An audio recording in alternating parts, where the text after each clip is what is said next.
One thing that's very important to get real specific on is listing out and understanding your knowledge, skills, and abilities. Go back and review that lesson on KSA if you need to.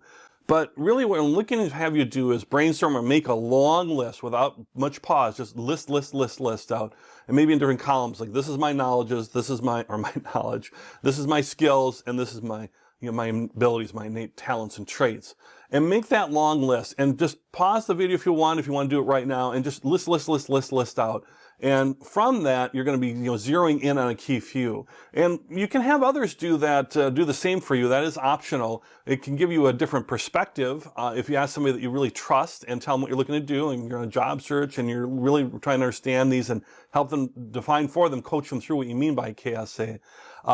One thing to be cautious of if you're having others do it is sometimes they get off track. They don't mean to, it's just human nature, by the way, where instead of really focusing on what your knowledge, skills, and abilities, they'll tell you what you're not good at, right? And it's like, I'm not interested in what I'm not good at. I'm interested in what I am good at, or who I am from a knowledge and ability standpoint, and then skill-wise, what am I particularly good at, or I have these particular skills. So just be wary of that. That can be not only kind of a downer, but it's off track. Because when you're building things like your resume, your LinkedIn profile, when you're interviewing, you're going to talk about your knowledge, skills, and abilities. You're not going to talk about or dwell on your weaknesses or things that you're not good at. So zero in on those key few, because those will be those building blocks, and think about those measurable results and those successes you've had in the past, particularly if they're measurable, will really, like I hit this quota or I got this project done by, ahead of time, whatever. Think about those things as they kind of flow from those knowledge, skills, and abilities as you build that list.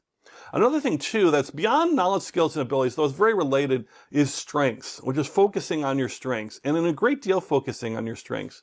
People who use their strengths every day are happier. The studies show this over and over again, that if you're trying to do something where you're always trying to fix your weaknesses, or your job entails you always half of the time you're working on something that you just don't like to do as a weakness, obviously you're not going to be happy. But if you think about some of the things that you like to do and where you're really strong or good at, well, then you're going to be really enjoying what you do. I enjoy teaching people. I enjoy helping people succeed, for example. So you can hopefully see I'm a little enthusiastic. I talk a little fast, I don't know, but I'm enthusiastic about that because I'm using some of that strengths. And there's some formalized ways that you can do that to help identify your strengths.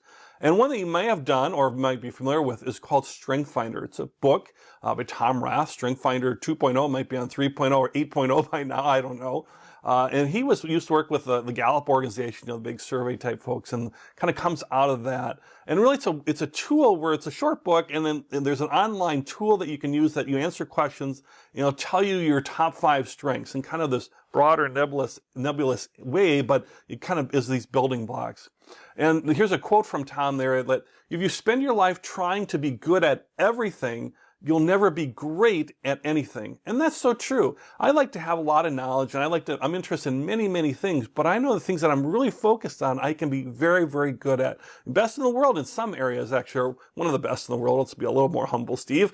And you have that too. There are some things that you do that you're that great at. You might not think that you're one of the best in your company or the best in the world, but you really have those things, especially as you develop those strengths. And the Strength Finder will help you identify those strengths.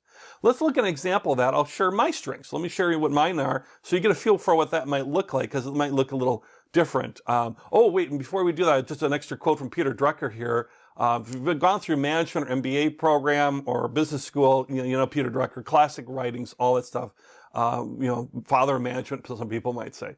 And he wrote, a person can perform only from strength. One cannot build performance on weakness, let alone on something one cannot do at all. How true is that? I don't know how to run a nuclear power plant. I have no interest in that. I have no strengths that might relate to that. So, boy, that would end a disaster, wouldn't it? But I am good at other things. And let's look at those 5 strengths that I have from the Strength Finder profile. So my strengths are ideation, strategic, maximizer, competitive, and input. And I've followed those for really decades, I think, a couple decades now, 20 years I've known those, and I do apply them. I do think about them very frequently. And I know in the moment when I'm using those strengths, I'm very in the moment, happy, time seems to fly by. So let's look at these. So what do I mean? Ideation, and yours will be different. You'll have your own top 5 if you happen to go through the Strength Finder thing, which I really encourage you to do. I get no royalties or anything from that. It's just very helpful. Ideation means I like ideas. I like to sit and talk with people or come up on my own, ideas. I'll sit outside and I'll just have a notepad and I'll be writing all sorts of ideas. Ideas about a new course, ideas about new products or services, ideas for companies, ideas about all sorts of things. So I'm kind of an idea guy, right? So I love ideas. Some people are like operationally oriented and they're all about execution, and that's great. I'm all about ideas. And when I'm doing idea stuff, I love it. I'm great. Strategic is like strategy, right? Making a plan. So they kind of go together. I come up with an idea and I make a plan of how to implement that idea. So I have a nice synergy there, right? So ideation, strategic planning, maximizer is taking things that are good and making them great. How can I help maybe a team member or employee, maybe somebody who reports to me? How can I help that person who might be really good and give them the training and development, encouragement, support, whatever it is to help them become great? So maximizer is taking things that are good, making them great. Competitive is kind of what it sounds. I'm kind of a competitive guy. Like I used to play sports and things in school. When I was younger, when I was competitive sports, when I was if I play like chess or cards or whatever, I try to win. I'm competitive. I'm just wired that way. Not crazy competitive, like, you'd hate to be around me, but whether it's in my personal life or in business, I want to win. And I want my team to win. I might want a company to win. So I'm very competitive that way. And then input is this broad range of, I like, where you get lots of information from lots of different sources on lots of different topics. So I read a lot of books, mostly nonfiction books, some fiction, but mostly nonfiction, on a wide variety of subjects. And I could talk to anybody about almost anything because I'm just curious that way. I'm just like, I want that input. I'm like, oh, you are in this particular type of position. Tell me about that. I'm really interested in that. Even though I have no idea about it, and probably afterwards may not even care too much after, but that's my strength. I'm able to process lots of information and I love getting that information. So that's me. That's 5 strengths. Once again, the strengths are yours will be different. You might be high in analytical or empathy or whatever. They have these different categories and then you kind of build from those categories.